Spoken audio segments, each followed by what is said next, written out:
formation. Just keep her busy for a few minutes. Welcome to WatchMojo, and today we're counting down our picks for the top 20 underrated giant monster movies.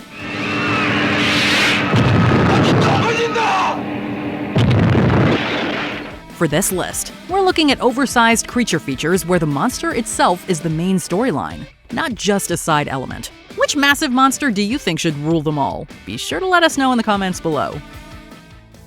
Number 20, Super 8. The thing took her? We have to go back to town to find Alice, to find her. Come on, guys. Dude, she's dead. Alice is dead. Don't say, first of all, I want to live, okay? This movie makes you wait a long time to get a good look at the monster. In fact, the audience isn't even sure there is a monster until the story is well underway. The plot builds slowly by starting with a terrifying train derailment that's followed by a series of bizarre happenings. People go missing, electronics disappear, and the power fluctuates. The tension never lets up. And the child actors at the movie's heart deliver brilliant performances that keep you glued to your seat. It's also excellently shot and contains a great blend of special and practical effects. All of the performance and technical elements make the payoff well worth the wait. It's been locked up for years. It's terrified and hungry, and it just wants to go home. When it touched me, I knew it would help me get... Number 19, A Monster Calls. I will tell you 3 stories, and when I finish my stories, you will tell me a 4th. I don't know anything about stories. This monster isn't here to terrorize people or smash cities. Instead, he is the embodiment of 12-year-old Connor's feelings about his mother's terminal illness. This dark fantasy deals with difficult themes like grief, anger, and loss through the stories the monster tells Connor. Liam Neeson's deep, gravelly voice gives weight and heart to the creature. There was once an invisible man who had grown tired of being unseen. It was not that he was actually invisible. It's amazing to see something that starts out mysterious and scary becomes the friend that Connor desperately needs. Despite critical acclaim, audiences didn't turn out to see this movie in theaters. Still, this powerful family film is a unique entry in the giant monster genre. Number 18, Gorgo. The headlines of the entire world are being monopolized by the news of the capture of a fantastic monster, seemingly of prehistoric origin, off the coast of Ireland. Don't kidnap animals out of the wild. That's the moral of this British contribution to the golden age of kaiju. Much like King Kong's Carl Denham, Sea Captain Joe Ryan is determined to make a few bucks by capturing a giant sea monster and selling it to a circus. But it turns out this little guy is just a baby. After the young one is displaced, his much bigger mother comes looking for him. Like many of the best creature features, Gorgo makes the beast sympathetic. The real villains here are not the massive monsters, but the humans eager to exploit them for profit. Leaving the haunts of man, and leaving man himself to ponder the proud boast that he alone is Lord of all creation. Number 17, Varan the Unbelievable.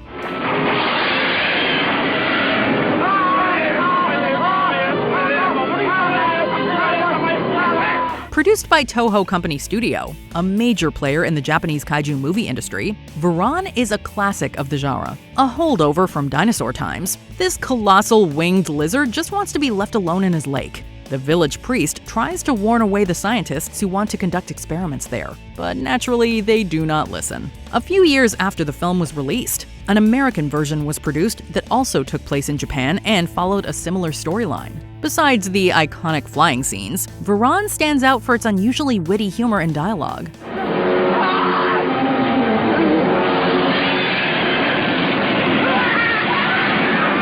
It's such a delight that genre fans might find it hard to believe they didn't discover this soaring tale sooner. Number 16, Deep Rising. What are you looking at? The 90s were the heyday of over-the-top disaster movies. This is an underrated gem from the decade that delivers on every level. When a band of mercenaries attacks a luxury cruise ship, they discover the passengers and crew mysteriously missing. The culprits are a group of ferocious worm-like creatures, or at least that's what they seem to be at first. In reality, they are the tentacles of the Octolus, a sea monster with a taste for human flesh. Now there's something you don't see every day. The film got extremely mixed reviews and flopped at the box office at the time, but it's since gained a cult following in the decades following its release. While it's not the deepest kaiju movie in the sea, it certainly is one of the most fun to watch. What are you looking at? Number 15. Pacific Rim.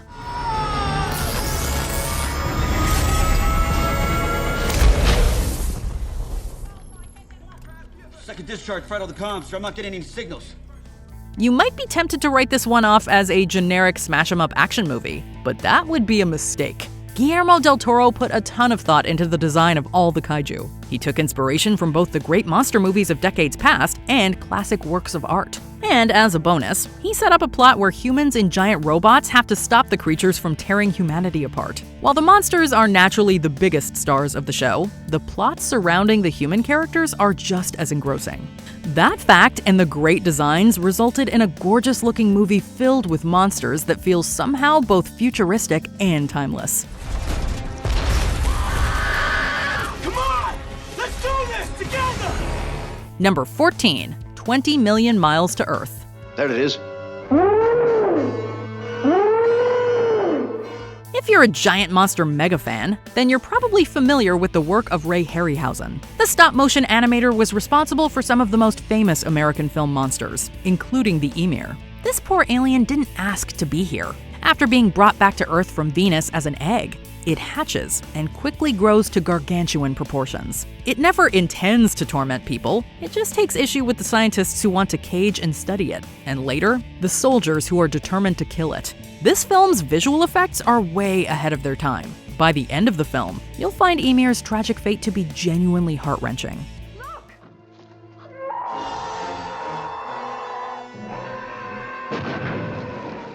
Number 13. Eight-Legged Freaks.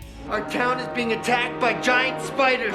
We need military intervention. When done right, horror and comedy can be a match made in movie heaven. After a barrel of toxic chemicals gets dumped into a lake, it mutates the local crickets, Ninja Turtle style. An eccentric spider collector then decides to feed the enhanced bugs to his brood. Unfortunately, the arachnids become enormous and wreak havoc on the town. They quickly progress from snacking on pets to catching ostriches to attacking humans. This wacky early 2000s flick is the perfect blend of scary, funny, and occasionally disgusting. And did we mention that it features a young Scarlett Johansson? Seeing the future Black Widow have to deal with giant spiders is wonderfully ironic in hindsight. How many spiders did Joshua have?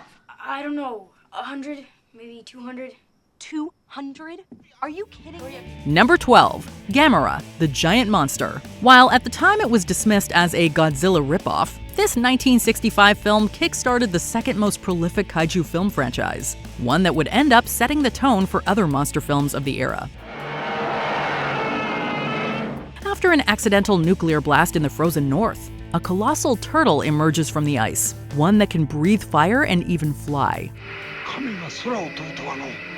The film inspired numerous sequels, and their kid-friendly tone helped them to draw in children, a move later adopted by the Godzilla movies themselves.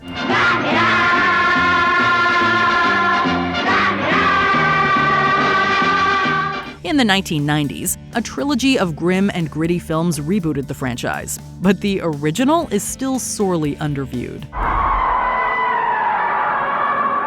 Number 11. Monsters. Are you sure it's dead? Yeah, it's dead. Stay here.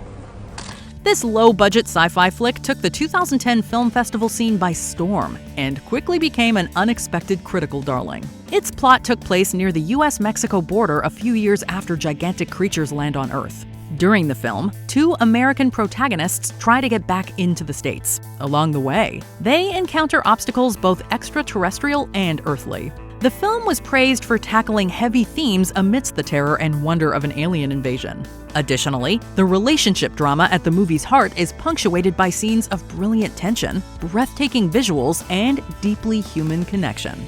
This is it.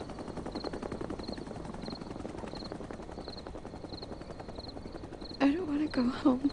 Number 10. The Beast from 20,000 Fathoms.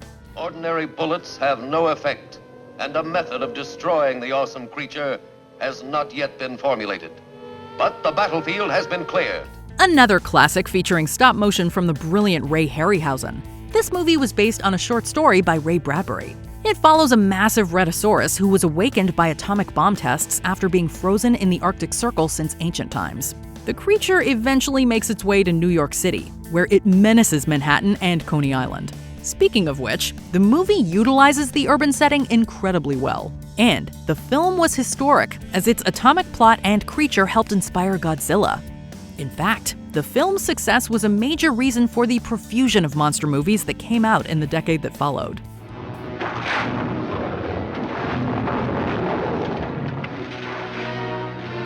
Number 9. Rodan.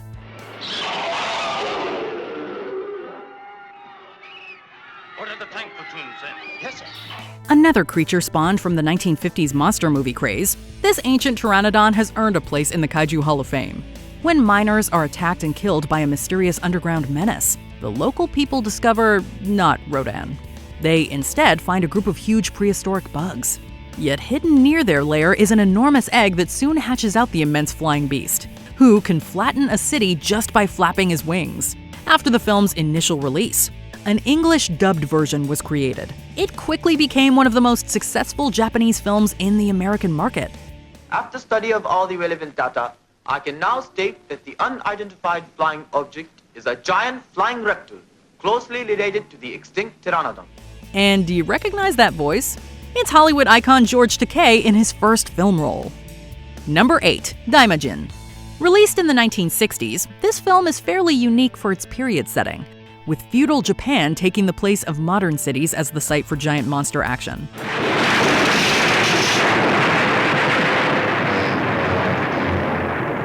The titular monster is a giant magical stone statue that comes to life to punish the wicked, in this case, an evil lord who schemes his way to power. Even after having an iron rod driven into his forehead, the wrathful monster is more than able to deliver some divine retribution, smashing the Lord's stronghold. With excellent special effects and a unique and interesting period setting, this film and its 2 sequels are well worth checking out.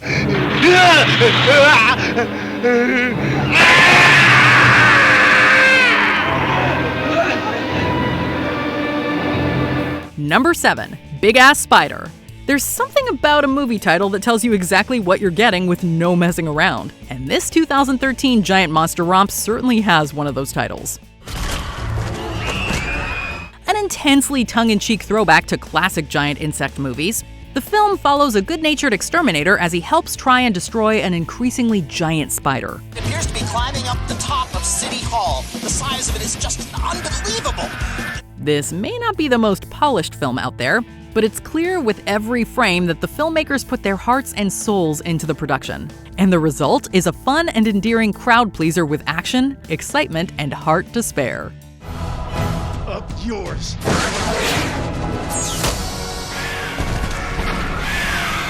Number 6. Colossal. This sci-fi puts an interesting twist on the giant monster genre when it's revealed that the giant monster attacking Seoul is in fact being unwittingly controlled by Anne Hathaway's Gloria, an unemployed writer with alcohol use disorder who's trying to sort out her mess of a life. Ow, what was that? What was that? A helicopter crashed. Into my head? We've all been to some dark places when life isn't going our way. But learning you've accidentally been contributing to the destruction of a major city is on a whole other level. So far, this is the best footage we have of the creature vanishing into thin air. The giant monster action in this film mostly takes a backseat to the character drama, but that doesn't stop it from being a funny, exciting, and moving character piece. Just like I thought. It's a good monster. He's been a good guy the whole time. Number 5. The War of the Gargantuas. This unsung classic from Godzilla director Ishiro Honda focuses on a spectacular battle between 2 giant monsters, the friendly Sanda and the evil Gaira.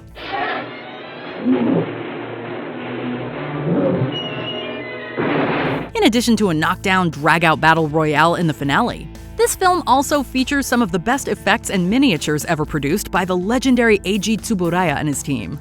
This is because, by kaiju standards, Sanda and Gaira are positively puny. That meant that the sets and models had to be much more detailed, as the audience would be seeing them much closer than normal. The results speak for themselves. Number 4. King Kong Escapes. intended as a thematic follow-up to the King Kong animated series from the same era. This gloriously goofy film mixes everyone's favorite giant ape with spies, supervillains, and a giant robot gorilla known as Mechanicong. It's exactly like the original Kong. With this, the world is ours. When an evil doctor creates Mechanicong to unearth the highly valuable element X, his plan backfires, forcing him to capture the real Kong to use as manual labor. My Kong could never dig like that. This does not go to plan, and Kong winds up battling his robotic doppelganger atop Tokyo Tower. If you ever wanted a King Kong movie to feel more like a Saturday morning cartoon come to life, this movie's for you. Thank you, Kong. Number 3. Frankenstein Conquers the World. Frankenstein's monster may not be the first thing to come to mind when you think of Japanese monster movies, but this one takes Mary Shelley's creature to whole new heights. When the monster's disembodied heart is exposed to radioactive fallout, it regenerates a new giant-sized body. And things get even more complicated when an ancient creature called Baragon emerges, leading to a fiery confrontation. This hidden gem features more fantastic Tsuburaya effects and a stellar cast led by American actor Nick Adams. It's also unique in that the titular monster is played by an actor wearing only makeup and prosthetics rather than a full suit. Number 2. Godzilla vs. Hedorah, aka Godzilla vs. the Smog Monster. When the pollution-fueled alien creature Hedorah arrives on Earth, only Godzilla can save the day. Director Yoshimitsu Banno's oddball 70s entry in the Godzilla franchise is without a doubt the strangest film in the series. With touches of surrealism, animated interstitials, a truly baffling tone, and did we mention the part where Godzilla flies?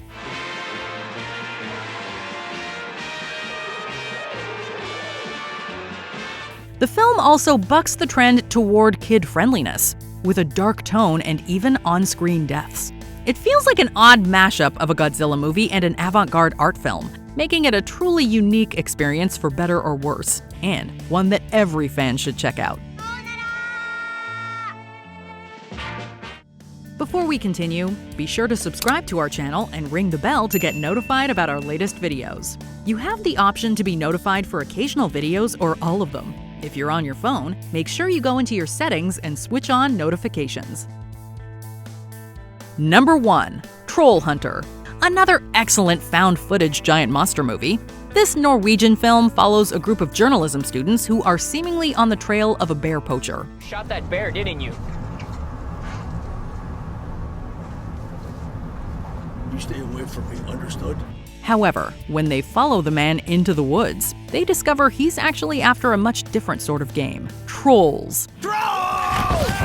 It turns out that taciturn Hans is really a troll hunter in the employ of the Norwegian government, tasked with tracking down trolls that escape from a preserve. With a streak of black humor a mile wide and some seriously impressive visuals for a relatively low-budget movie, this film is a must-see for fans of offbeat genre movies. Did you enjoy this video?